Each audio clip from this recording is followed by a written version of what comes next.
तो उससे पहले सेशन स्टार्ट करने से पहले आज हमारे साथ एक ऑनरेबल गेस्ट मौजूद हैं जिनका नाम है मैम सिबा बरकत।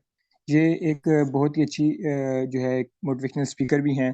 ठीक है, और इनका मैं आपको थोड़ा सा इंट्रोडक्शन करवाऊंगा। तो मैम सिबगा बरकत जो है ये university of Lahore teaching hospital in addiction unit में वर्किंग कर रही हैं। अशिफा इंटरनेशनल हॉस्पिटल में एज ए साइकोलॉजिस्ट वर्किंग कर रही हैं, और फोकस रिहेबिलिटेशन सेंटर में भी वर्किंग कर रही हैं, और इसके अलावा ऑनलाइन वर्किंग भी कर रही हैं वेब थेरेप्यूटिक्स में। और इनसे काफ़ी सारे लोगों को, काफ़ी सारी लड़कियों को मोटिवेशन भी मिलती होगी, क्योंकि हमारा जो माशरा है इसमें लड़कियों के तालीम की इजाज़त भी नहीं है, और ये इस सोसाइटी में रह के इतना अच्छा काम कर रही हैं। तो सबसे पहले मैम सिबगा के सल्यूट है मेरा और उनके पेरेंट्स को। Thank you so much Hasan, और स्पेशली थैंक्स जुल्करनैन कि आपने ये अरेंज करवाया, और ताकि नॉलेज जो है वो बढ़ाने से आपको मिलता है। आप जितना ज़्यादा एक्सपेंड करते हो आपके पास उतना ज़्यादा नॉलेज आता है। तो हसन, आपका बहुत शुक्रिया। जुल्करनैन डायरी ऑफ होप का बहुत शुक्रिया जिन्होंने मुझे ये चांस दिया। आज जो है हम कुछ चीज़ें डिस्कस करेंगे जिसमें बेनिफिट्स हैं रमज़ान के, फास्टिंग के बेनिफिट्स हैं, सोशल बेनिफिट्स को हम डिस्कस करेंगे, साइकोलॉजिकल बेनिफिट्स हैं, और फिजिकल हेल्थ किस तरह से हमारी इम्प्रूव होती है। फास्टिंग जो है ना, वो बेसिकली हम लोग देखते हैं कि बहुत ज्यादा ये एक फैंसी वर्ड यूज हो गया है। एक हम लोग as a Muslim, being a मुस्लिम, हम लोग इस चीज को फॉलो कर रहे हैं और दूसरे रिलीजन भी फॉलो कर रहे हैं। आई थिंक 2% जो है पॉपुलेशन में जो लोग इस चीज को फॉलो नहीं कर रहे हैं, मतलब उनके मजहब में फास्टिंग नहीं है। बाकी हर मजहब में, आप क्रिश्चियनिटी को देख लें, आप हिंदुज्म को देख लें, आप किसी और मजहब को देख लें, तो उन सब में फास्टिंग है। इसके अलावा जो फैंसी वर्ड्स यूज हो रहे हैं ना, फास्टिंग, इंटरमीडिएट फास्टिंग है, कि जो एक डाइट के लिए लोग यूज करते हैं, ड्राई फास्टिंग है, वेट फास्टिंग है, 24 आवर्स फास्टिंग है, 3 डेज फास्टिंग है। तो इस तरह से ये डिफरेंट चीजें यूज होती हैं, लेकिन बीइंग अ मुस्लिम हम लोग इस चीज पे, हमारा बिलीव है, बड़े हमारे फायदे होते हैं। बीइंग जो है, हम लोग मुसलमान है तो हमारे रिलीजियस बहुत ज्यादा इसमें बेनिफिट्स होते हैं। और अब हम अपना सेशन स्टार्ट करते हैं। बेसिकली सेशन जो है वो हमारा रमजान के रिगार्डिंग है, कि रमजान में जो है वो किस तरह से हमें हम 3 फैक्टर्स पे इसमें बात करेंगे, कि हमारे जो सोशली किस तरह से हमें हेल्प आउट करेगा, और साइकोलॉजिकली हम लोग किस तरह से हमारी वेलबींग स्ट्रांग होती है, और हम लोग इस साथ साथ और चीजें हम डिस्कस करेंगे। मैं पहले स्लाइड शेयर कर देती हूँ। हम लोग जब ड्यूरिंग फास्टिंग होते हैं तो हमारी जो सेल्स हैं वो अंदर ही अंदर, मतलब एक तो न्यू सेल्स जनरेट हो रहे होते हैं, और जो है ओल्ड सेल्स को वो लोग खा रहे होते हैं। इसको हम डिस्कस करते हैं 3 फेजेस में, बायोलॉजिकली, साइकोलॉजिकली और सोशली। कि बायोलॉजिकली किस तरह से जो है वो हमारे लिए ये बेनिफिशियंट है। बायोलॉजिकली फैक्टर्स को हम लोग जब डिस्कस करते हैं तो इसमें सबसे पहले आ जाते हैं ब्रेन हेल्थ। आपकी ब्रेन हेल्थ किस तरह से जो है वो बेहतर होती है। एक इंटरनेशनल स्टैंडर्ड लॉ है कि जब आपने कोई भी चीज कंस्ट्रक्ट करनी है ना, तो उससे पहले आप उस चीज को ब्लॉक करोगे। जैसे कि हम लोग देखते हैं रोड कंस्ट्रक्ट हो रहा होता है, तो वो पहले उसको उतने एरिया को ब्लॉक किया होता है। कोई बिल्डिंग अगर बन रही है तो उसका इर्द गिर्द का एरिया ब्लॉक किया होता है। इसी तरीके से अगर हम लोग अपनी बॉडी के, अपने ब्रेन के सेल्स को कंस्ट्रक्ट करना चाहते हैं ना, तो उससे पहले हमें कुछ चीजों को ब्लॉक करना पड़ेगा। हमें किस चीज को ब्लॉक करना पड़ेगा? अपनी डाइट को, अपनी जो है हम लोग खाते रहते हैं ना, उस चीज को हमें ब्लॉक करना पड़ेगा, ताकि नई चीजें कंस्ट्रक्ट हो, न्यू सेल्स कंस्ट्रक्ट हो। ब्रेन हेल्थ की बात करते हैं। ब्रेन हेल्थ जो है ना, वो दो चीजों पे होती है, एक बिल्डिंग पे और एक क्लिनजिंग। जब हम लोग बिल्ड की बात करते हैं ना, तो जब हम खा रहे हैं, ना खा रहे हैं, हम लोग कोई भी चीज खा रहे हैं, तो हमें हमारे अंदर स्टोर हो रही हैं 2 तरह की चीजें, न्यूट्रिएंट्स और टॉक्सिन्स। अच्छी चीजें भी हमें मिल रही हैं, और उससे जो है हमें जो है खराब चीजें, टॉक्सिन्स भी मिल रहे हैं, जो कि हमारी हेल्थ के लिए सही नहीं है। और न्यू टिश्यूज जो है वो जनरेट हो रहे होते हैं, नए टिश्यूज बन रहे होते हैं। अब क्लिनजिंग का काम क्या है? क्लिनजिंग का काम है, जब हम लोगों ने बिल्ड तो कर लिया, ठीक है, हम लोग खा रहे हैं, हम लोगों ने स्टोर कर लिया, न्यूट्रिएंट्स भी बिल्ड हो गए हैं और टॉक्सिन्स भी बिल्ड हो गए हैं। क्लिनजिंग ये करेगा कि जो टॉक्सिन्स है ना, उनको रिमूव करेगा हमारी बॉडी में से। हमारे ब्रेन सेल्स भी इस तरह के हैं कि न्यू सेल्स जनरेट होते हैं, तो जब हम लोग ड्यूरिंग फास्टिंग होते हैं तो वो उनको इस तरह से डैमेज डैमेज सेल्स को रिपेयर करते हैं, हमारी बॉडी को क्लीन करते हैं। और एक हार्मोन होते हैं HGH hormone, human growth hormone. Cleansing phase में आपका ये हार्मोन जो है वो टर्न ऑन होता है, और आपकी जो है वो ह्यूमन ग्रोथ में मजीद बेहतरी होती है। उसके बाद सेकंड आ जाता है कि आपकी स्किन हेल्थ के लिए फास्टिंग क्यों जरूरी है। स्किन हेल्थ में ये रिड्यूस करता है एक्नी। एक्नी को ये किस तरह से रिड्यूस करता है और हमारे पे ग्लो लेकर आता है आफ्टर फास्टिंग। एक्ने को ये इस तरह से रिड्यूस करता है कि जब आप ब्लड शुगर लेवल लो होता है ना, तो आपकी इंसुलिन रेजिस्टेंसी जो है वो इम्प्रूव करता है, वो सेंसिटिविटी को इम्प्रूव करता है। और जब वो चीज इम्प्रूव होगी तो ऑटोमेटिकली आपकी स्किन बेहतर होगी, स्किन हार्मोन्स बेहतर होंगे और स्किन के जो सेल्स हैं वो न्यू होंगे। इंक्रीज करता है ये मेटाबॉलिक सिस्टम जो है उसको बेहतर करता है और इस एक्टिविटी को जो है ना वो अच्छे से परफॉर्म करता है। आपके स्टेम सेल्स जो हैं वो इंक्रीज होते हैं ड्यूरिंग फास्टिंग। तो इससे क्या होता है कि आपकी जो है वो स्किन ग्लो होती है। और अक्सर हम लोग एक टर्म यूज करते हैं कि रोजा रखा है तो हमारे चेहरे पे नूर आ गया ना। तो वो नूर इज बेसिकली दिस थिंग कि आपकी जो है वो इंक्रीज, आपके स्टेम सेल्स इंक्रीज हो रहे हैं, आपके इंक्रीज मेटाबॉलिक एक्ट हो रहा है और इस तरह से। उसके बाद रिड्यूस पेन। अब ये पेन को किस तरह से रिड्यूस करता है? आपने रोजा रखा है, कोई मेडिसिन लिया, आपने कोई काम और कुछ नहीं किया है, आपने जो है वो नॉर्मल अपनी डाइट ले रहे हैं। क्या होता है कि जब हम लोग रोजे की हालत में होते हैं ना, तो जो हमारा स्पाइनल कोड है ना, जिसे हम लोग रीढ़ की हड्डी कहते हैं, उसमें कैपा ओपियोइड नामी जो है वो एक हार्मोन प्रोड्यूस करता है ड्यूरिंग फास्टिंग। कि आपने अपने जो है वो बिल्डिंग और क्लींजिंग वाला हम लोग प्रोसेस पीछे है ना। जब आप लोगों ने एक बिल्डिंग किया, आपने अपने अंदर खाना पीना स्टोर कर लिया, आफ्टर फ्यू आवर्स जो है वो डाइजेस्ट हो गया। जब वो डाइजेशन उसकी हो गई है, कंप्लीट हो गई है, उसके बाद क्या होगा, एक कैपा ओपियोइड नेम का एक जो हार्मोन है वो इंक्रीज होगा। तो ये जब वो ओपियोइड नेमी जो है वो ओपियोइड हम लोग आर्टिफिशियली भी अपनी बॉडी में इंजेक्ट करते हैं। और अगर हम लोगों का नेक्स्ट इंशाल्लाह कभी कोई हुआ ड्रग्स पे हुआ कोई सेमिनार, तो उसमें इस चीज ही डिस्कस करेंगे। तो ये ओपियोइड जो है, कैपा ओपियोइड, एक हमारी बॉडी नेचुरल हार्मोन भी प्रोड्यूस करती है जो कि स्ट्रेस रिलीजिंग और पेन रिलीजिंग होता है, ठीक है। और ये आपकी जो है ना फास्टिंग वो हेल्प करता है, आपका बीएमआई जो है एक लेवल पर लेकर आता है, बॉडी मास इंडेक्स जो है बीएमआई, ठीक है। तो इसको जब हेल्प करता है, इसको बैलेंस करता है, तो ऑटोमेटिकली आपकी जितनी भी पेन्स हैं, जॉइंट पेन्स हैं, वो आपकी रिड्यूस होती हैं। उसके बाद जब हम लोग जो है पेन की बात करते हैं ना, उसके साथ जब रोजा तो आपने रख लिया, ठीक है, ये आपकी बॉडी इंटरनली क्लीन हो रही है। अब एक्सटर्नली क्या है, उस टाइम पीरियड में हम लोग नमाज पढ़ते हैं, हम लोग एक एक्टिविटी परफॉर्म कर रहे हैं, आप अफ्तारी बना रहे हो, सहरी बना रहे हो, तो नॉर्मल रूटीन से कुछ ज्यादा चीजें बनती हैं। तो उसमें ये चीज हेल्प आउट करती है कि आपकी बॉडी को एक नेचुरल जो है वो एक्सरसाइज भी मिल रही है।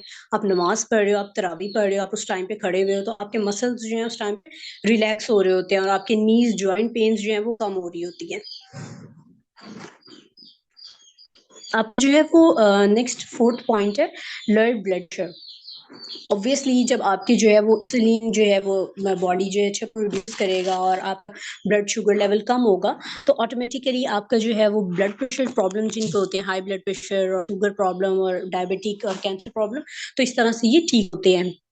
reduces blood sugar obviously release कर रहा है। रिस्क ऑफ डायबिटीज, ओके, ये डायबिटीज टू टाइप, जो सेकंड टाइप होती है डायबिटीज की, इसको बहुत हेल्प आउट करता है। ये भी इसी तरह से कि जब आपको पता है कि जब हमारी बॉडी में जो है वो एक शुगर की जो है वो मिकदार ज्यादा हो जाती है, तो उसके बाद ये आप डायबिटिक प्रॉब्लम और इस तरह के प्रॉब्लम आते हैं। तो ड्यूरिंग फास्टिंग जब एक टाइम पीरियड पे हम लोग कुछ नहीं खा पी रहे हैं और हम लोग रेस्ट पोजीशन में है हमारी बॉडी, तो ये ऑटोमेटिकली आपके हेल्प हेल्प करता है। उसके बाद जो है गट हेल्थ इज बेसिकली आपके जो निजाम हजम होता है ना उसके हैं।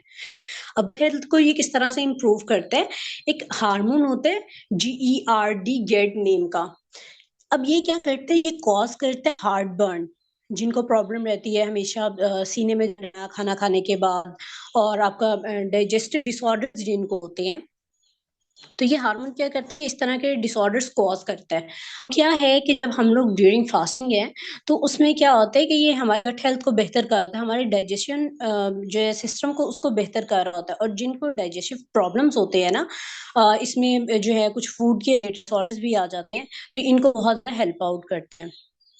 उसके बाद फीमेल रिप्रोडक्टिव हेल्थ। फीमेल की जो रिप्रोडक्शन सिस्टम होता है ना, लाइक एक प्रॉब्लम होती है फीमेल्स में, PCOS नेम का बहुत जो है वो कॉमन है। आई थिंक हर 3 में से जो है वो 1 वुमेन को ये प्रॉब्लम होती है PCOS की। ये PCOS को बहुत ज्यादा जो है वो हेल्प आउट करता है इसको ठीक करने में। PCOS को किस तरह से ये ठीक करता है कि जब आप फास्टिंग में हो और आपका जो है पीसीओएस बेसिकली होते ही इस तरह से कि जब आपके ब्लड शुगर लेवल बहुत ज्यादा इंक्रीज हो, आपको जो है वो डायबिटीज नहीं होना लेकिन डायबिटीज के सिम्टम्स होना आपकी बॉडी में, या आपको बीपी का प्रॉब्लम है या बहुत ज्यादा लो रहना या हाई रहना, तो इन सब सिम्टम्स को मिला के और एक जो है वेट गेन हो जाना बहुत ज्यादा, इन सब सिम्टम्स को मिला के पीसीओएस बनते हैं। तो जब ये सारी चीजें क्योर हो रही हैं तो ऑटोमेटिकली आपका जो पीसीओएस का प्रॉब्लम है वो कम हो जाता है, क्योंकि आपका जो है आप फास्टिंग में हो, आप एक्सरसाइज हो गए, आप काम कर रहे हो, आपके जो है वो वेट भी लूज होगा। और इससे जब आपका वेट लूज होगा एक ऑटोमेटिकली एक अच्छे हेल्दी तरीके से, तो आपका पीसीओएस का प्रॉब्लम सॉल्व होगा। अब यहाँ पे सिर्फ फीमेल की जो है वो रिप्रोडक्टिव सिस्टम की बात नहीं हो रही है, इवन के ये मेल जो है रिप्रोडक्टिव हेल्थ को भी बेहतर करता है, आपका इम्यून सिस्टम बेहतर होता है इससे, कैंसर सेल्स जो है ना वो रिड्यूस होते हैं। अब क्या हुआ कि जैसे हम लोगों ने ये जापानीज साइंटिस्ट को प्रीवियस हम लोगों ने डिस्कस किया था, इसने रिसर्च की थी, इसने कुछ चूहे लिए ना, और उन चूहों को ना इसने इंजेक्ट किया कैंसर सेल्स, उनकी बॉडी में इंजेक्ट किया, मींस दैट कि डिजीज नहीं बनी अभी, सिर्फ इंजेक्ट किए सेल्स, और उसने कैटेगराइज कर दिया ए एंड बी में। अब ए कैटेगरी के जो रैट्स थे, साइंटिस्ट ने उसको जो है वो रेस्ट करवाया, फास्टिंग करवाई ना, और जो बी के थे कैटेगरी के लोग, रैट्स जो थे वो उनको ऐसे ही उन्हें रखा, उन्हें सही डाइट दी और दिन रात खाते पीते रहे और इस तरह से। अब ये जो कैंसर सेल्स थे वो इंक्रीज हुए कैटेगरी बी में, और कैटेगरी ए जो थी उसमें डिक्रीज हुए ड्यू टू फास्टिंग। ये रिसर्च हुई, उसके बाद डिफरेंट एनिमल्स पे रिसर्च हुई, एंड देन उसके बाद सर्च हुई उन लोगों पे जो लोग कैंसर के ऑलरेडी पेशेंट्स रह चुके हैं या प्रीवियस उनके साथ ये प्रॉब्लम रही ना, तो उन्होंने क्या देखा कि जो लोग फास्टिंग करते थे ना, उनके जो है वो सिर्फ कैंसर सेल्स अभी स्टार्ट ही हुए और उनका ट्रीटमेंट हुआ और वो लोग ठीक हो गए। और जो फास्टिंग नहीं करते थे या जिनमें ये कॉन्सेप्ट नहीं, कुछ फैमिलीज में नहीं होता फास्टिंग का कॉन्सेप्ट, तो उनमें क्या था कि उन्होंने मतलब उनके सेल्स इंक्रीज हो गए और वो जो है उनके एंड पे लास्ट स्टेज पहुंच गई, किसी के काफी जो है इस तरह से खराब हालात। उसके बाद आपके रिड्यूसेस पेन करता है, क्योंकि मैंने आपको बताया है कि आपकी बॉडी में ये ऑटोमेटिकली एक स्पाइनल कॉर्ड हार्मोन जो है वो रिलीज करता है, जिसकी वजह से आपकी जो है वो पेन कम होती है, आपकी मसल हेल्थ बहुत अच्छी होती है। मसल हेल्थ किस तरह से अच्छी होती है कि आपका जो है ना वो HGH हार्मोन होता है, इसको इंक्रीज करता है आपका फास्टिंग, ड्यूरिंग फास्टिंग, ठीक है। ये प्रोटीन हार्मोन होता है जो कि रोल प्ले करता है आपके मसल्स को स्ट्रेंथ करने में, और आपका मेटाबॉलिक सिस्टम जो है ना उसको बेहतर करता है। और जब आपका मेटाबॉलिक सिस्टम बेहतर होगा ना, तो फिर आपके फैट्स कम होते हैं बॉडी से, आपके मस्कुलर वेट जो है वो आपका हो ही रहता है, लेकिन जो फैट्स होते हैं ना वो कम होते हैं, और ये बहुत ज्यादा हेल्प आउट करता है आपके वेट लॉस में, ठीक है। और लाइफ स्पैन के लिए इंक्रीज होता है ड्यूरिंग फास्टिंग ना, जो लोग रोजा रखते हैं, क्योंकि इसमें क्या होता है कि इसमें जो है ना कैटाटोनिक बेस एनर्जी जो है वो आपकी इंक्रीज होती है। जब ये एनर्जी आपकी इंक्रीज होती है तो आपकी जो है वो ऑटोमेटिकली एज जो है वो इंक्रीज जाता है, आपकी जो बीमारियां हैं वो कम हो जाती हैं, आपका स्ट्रेस लेवल ये जो है वो बहुत ज्यादा रिलीज करता है। उसके बाद हम लोग अपनी जो है हमने बात की है इसकी अपने बायोलॉजिकली फैक्टर्स की। अब हम देखते हैं कि साइकोलॉजिकली किस तरह से हेल्प करता है। हम लोगों ने अपने जो है वो ब्रेन को तो डिस्कस कर लिया इन बायोलॉजिकल फैक्टर्स, लेकिन जो माइंड है वो साइकोलॉजिकल फैक्टर्स में होता है हमेशा, क्योंकि ब्रेन जो है वो एक ऑर्गन है और उसको हम लोग बायोलॉजिकली डिस्कस करते हैं। और जो माइंड है जिसमें कोग्निटिव थिंकिंग होती है, हमारी सोचने समझने की सलाहियत होती है, या जिन चीजों को हम लोग कोई फैसले लेते हैं या हम लोग कोई भी काम करते हैं, तो वो सब कुछ हमारे माइंड में होता है। ये हम लोग डिस्कस करते हैं कि इम्प्रूव ब्रेन फंक्शनिंग, किस तरह से जो है वो हमारे ब्रेन फंक्शनिंग को इम्प्रूव कर रहे हैं। मेजर फेज हम लोगों ने लास्ट में डिस्कस किया कि बिल्डिंग एंड क्लीनिंग का काम चल रहा होता है, तो बिल्डिंग में आपके न्यू हार्मोन्स बन रहे होते हैं और क्लीनिंग में जो डैमेज सेल्स होते हैं उनको ये खत्म करता है, ठीक है। आपकी जो है टिश्यूज जो हैं, ब्रेन टिश्यूज जो हैं, आपके जो न्यूरॉन्स हैं, इनको मजीद बेहतर करता है, एक्सटेंशन करता है। उसके बाद है dementia, Alzheimer, memory loss and other brain dementia और अल्जाइमर जो है ना, मेमोरी लॉस, ये तीनों तकरीबन एक ही कैटेगरी के हैं, लेकिन इनको हम नाम इसलिए देते हैं क्योंकि कुछ एज फैक्टर्स आ जाते हैं कि डेमेंशिया बिल्कुल ओल्ड एज प्रीवियस स्लाइड में जो है हदीस कुदसी वो एक प्रेजेंट की गई है। अब ये सेल्फ एस्टीम हमारी इस तरह से बूस्ट होती है कि जब हमें पता होता है ना कि अगर हम लोग ये काम कर रहे हैं और हमें इसका हाँ बस ये रिवॉर्ड मिल जाएगा, ठीक है, इट्स ओके ना, तो हम लोग वो काम उतनी ही लिमिट में करते हैं, हम लोग उतना ही करते हैं जितना काम हो। लेकिन अगर कोई हमें कह दे कि हाँ ठीक है ये काम करना है और इसका रिवॉर्ड जो है वो मैं आपको दूंगा या मैं आपको आपकी सोच से ज्यादा दूंगा, मतलब ये भी साथ है कि आपको आपकी सोच से ज्यादा मिल जाएगा, ठीक है। तो आप लोग क्या करते हो, आप लोग ऑटोमेटिकली उस चीज को जो आप लोगों ने 70 to 80% देते हो, आप 100% देते हो।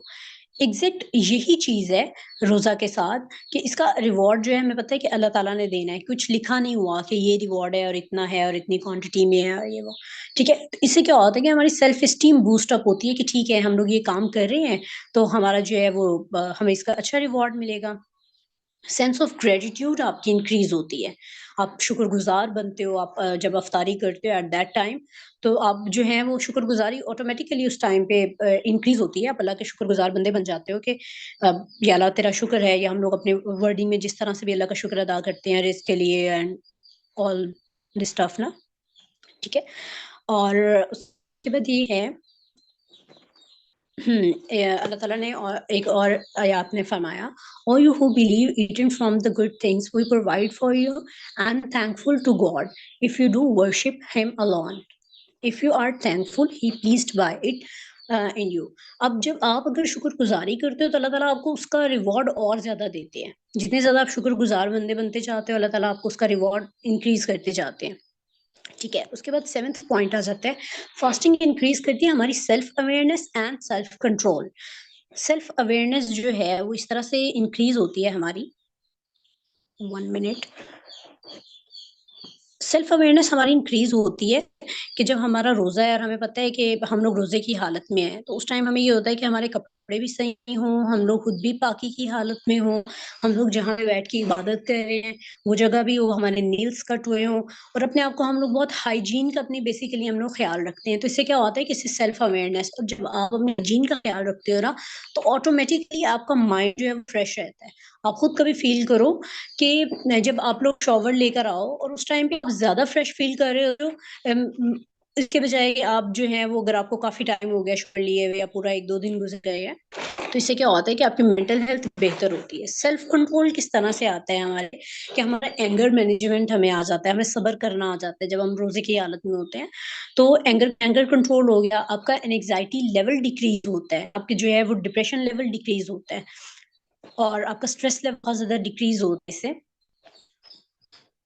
उसके बाद आ जाते हैं जी, ओके, हम लोग एक और चीज long term and short term goal को जो है वो डिस्कस करते हैं कि फास्टिंग से हमारे जो है वो ब्रेन पे क्या लॉन्ग टर्म गोल्स क्या हैं, शॉर्ट टर्म गोल्स क्या है। शॉर्ट टर्म गोल्स में जो आ जाता है ना, इम्प्रूव करता है आपकी कॉग्निटिव फंक्शनिंग को। लोग साइकोलॉजी से रिलेटेड यहाँ पे नहीं है, उनको बता दूं, कॉग्निटिव फंक्शनिंग जो होती है ना, ये हमारे दिमाग में सोचने समझने की लायक होती है।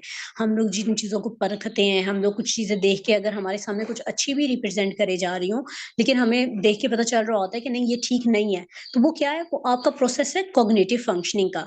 तो शॉर्ट टर्म गोल्स में क्या हो रहा है, जिन लोगों को प्रॉब्लम होता है ना, कि जो लोग कहते हैं कि हम लोग चीज रख के भूल जाते हैं, या हम लोग कोई काम कर रहे हैं तो सेकंड काम पे शिफ्ट हो गए हैं तो हमें प्रीवियस भूल जाता है, तो उनके लिए ये बहुत बेहतर है कि फास्टिंग उनके जो है, और ये जो कॉग्निटिव फंक्शनिंग को बेहतर बनाता है, ये आपका शॉर्ट टर्म गोल भी और लॉन्ग टर्म गोल भी है। इस तरह से नहीं है कि आज आपकी कॉग्निटिव फंक्शनिंग अच्छी हो जाएगी और कल कल को फिर खराब हो जाएगी। नहीं, आपका कंसंट्रेशन जो है, कंसंट्रेशन लेवल जो है वो आपका उस पे रहता है। और ये क्यों रहता है, जब हम लोग रोजे में होते हैं ना, तो हमें होता है कि हमने खाना नहीं खाना, हम लोगों ने जो है वो कोई चीज नहीं इस तरह की खानी, या हम लोगों ने कोई इस तरह का काम नहीं करना। तो इससे क्या होता है कि आपकी कॉग्निटिव फंक्शनिंग जो है वो इम्प्रूव रहती है। आपको पता होता है कि आप क्या कर रहे हो और आप क्या नहीं कर, आपने क्या करना है और क्या नहीं करना। आप लोग बिल्कुल वो नहीं होता कि बस ठीक है जो माइंड में आया वो कर लिया, बल्कि हम लोग सोचते हैं, अगर हम लोग किसी से कोई बात भी कर रहे हैं, हम लोग गलत बात करने से पहले सोच रहे होते हैं कि हमें क्या करना है, ठीक है। आपकी मेंटल क्लैरिटी जो होती है ना वो इंक्रीज होती है। मेंटल क्लैरिटी ऑब्वियसली जब आपका जो है वो ध्यान जो है वो टोटली ऑल द टाइम आपका आपके रोजे की तरफ है, आपके फास्टिंग की तरफ है, इबादत की तरफ है, आप कुरान पाक पढ़ रहे हो तो आपके उन फेज की तरफ है कि आप क्या वर्ड प्रोनाउंस कर रहे हो और आप इसका तर्जुमा क्या है। तो इससे क्या होगा कि आपकी मेंटल क्लैरिटी होगी, आप एनर्जेटिक होते हो, आपका फोकस जो है उन चीजों पे रहता है, ठीक है। लॉन्ग टर्म गोल्स में हमने डिस्कस किया कि कॉग्निटिव फंक्शनिंग तो इम्प्रूव हो रही होती है ना, इससे आपकी मेमोरी भी इम्प्रूव होती है, क्योंकि हमारे ब्रेन में कुछ इस तरह के हार्मोन्स होते हैं कि जो उस टाइम पे रिलीज होते हैं जब हमारा क्लींजिंग का प्रोसेस हो रहा होता है। ठीक है, आपने अपने अंदर इंसर्ट कर लिया वो जो भी खाना पीना था, उसके बाद जब क्लींजिंग का प्रोसेस हो रहा होता है तो उस टाइम पे ब्रेन जो है वो कुछ हार्मोन्स रिलीज करता है, जिसकी वजह से आपकी मेमोरी जो है वो आपको चीजें देर तक याद रहती हैं और आपकी मेमोरी बेहतर हो रही होती है। ठीक है, आपके बिहेवियर्स जो हैं वो बेहतर होते हैं। ऑब्वियसली कि जब रोज़ा है और हमें पता होता है कि अब हम लोग रोज़े की हालत में हैं, तो हम लोगों ने कुछ इस तरह के काम नहीं करने। तो क्या होता है कि हमारे जो हैं वो बिहेवियर्स इंप्रूव हो रहे थे, लाइक जैसे स्मोकिंग करते हैं कुछ लोग, अ, उनकी स्मोकिंग जो है बहुत अच्छे तरीके से छोड़ी जा सकती है ड्यूरिंग फास्टिंग पीरियड ना, ड्यूरिंग रमज़ान। वो किस तरह से, क्योंकि एक टाइम पीरियड है जिसमें आप जो है वो फास्टिंग में हो, आप स्मोक नहीं कर रहे हो, और दूसरा टाइम पीरियड है जिसमें आपको अलाउ किया गया है कि आप खा पी सकते हो। तो उसमें क्या है कि स्मोकिंग तो ऑब्वियसली अलाउ नहीं है, लेकिन क्या होता है कि लोग करते हैं। अब उस टाइम पे क्या है कि जो अब जब आपको क्रेविंग होती है, खाना खा के अक्सर स्मोकिंग की क्रेविंग होती है, तो जब आपको क्रेविंग होती है, क्रेविंग ऑलमोस्ट 2 मिनट्स की होती है। अगर आप उन 2 मिनट्स को किसी और अच्छे काम में यूटिलाइज कर लो, तो क्या होगा कि आपकी क्रेविंग खत्म हो जाएगी। वैसे ये ड्रग से रिलेटेड चला गया है, लेकिन मेंटल हेल्थ रिलेटेड भी था, तो मैंने इसको बता दिया।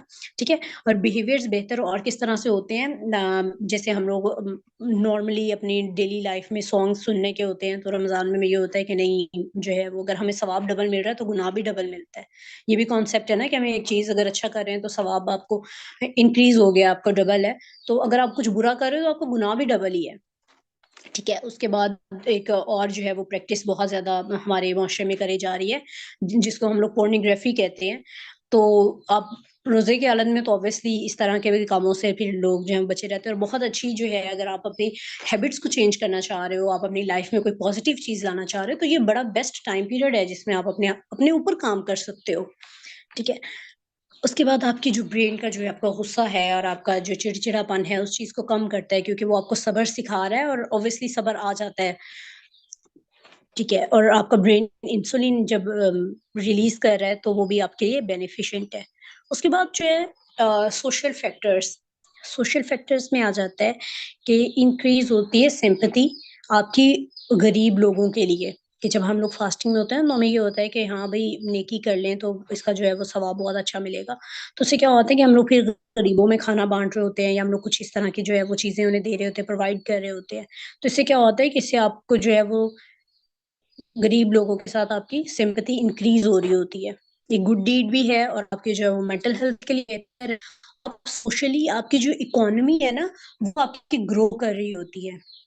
ठीक है, आपके रिलेशनशिप बेहतर हो रहे होते हैं हमारे हमारे रिश्तेदारों के साथ, या हम लोग को जब इफ्तार पार्टीज़ में जाते हैं, आपकी जो है वो गैदरिंग में, तो आपके क्या होता है, ये जब आप जो है वो चैरिटी कर रहे होते हो, तो आपके आपके एक सोशली आपका एक बॉन्ड बन रहा होता है, आपके लोगों के साथ जो है वो अच्छे रिलेशनशिप्स बन रहे होते हैं।